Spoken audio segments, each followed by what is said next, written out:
અમરનાથ ખાતે સ્વપ્ન સૃષ્ટિ રિસોર્ટમાં પંચામૃત શિબિર યોજાઈ। શ્રી અખિલ ભારતીય કચ્છ કડવા પાટીદાર યુવા સંઘ દ્વારા આયોજિત 5 દિવસીય પંચામૃત શિક્ષ શિબિર સફળતાપૂર્વક પૂર્ણ થઈ હતી।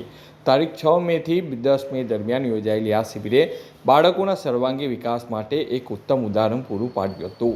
આ શિબિર સ્વપ્ન સૃષ્ટિ રિસોર્ટ અને એડવેન્ચર પાર્ક ખાતે યોજાઈ હતી, જેમાં 10 થી 17 વર્ષની ઉંમરના દીકરા દીકરીઓએ ઉત્સાહભેર ભાગ લીધો હતો। શિબિર દરમિયાન બાળકોને મેડિટેશન અને બેઝિક યોગા, ચિત્રકામ, ગ્લાસ પેઇન્ટિંગ, સંગીત અને ડાન્સ જેવી સર્જનાત્મક પ્રવૃત્તિઓનો લાભ મળ્યો હતો। સાથે જ કરાટે અને મહિલા સ્વરક્ષણ તાલીમ, રાઇફલ શૂટિંગ, તીરંદાજી તેમજ વિવિધ એડવેન્ચર એક્ટિવિટીઝ દ્વારા શારીરિક અને માનસિક દ્રઢતા વિકસાવવામાં આવી હતી।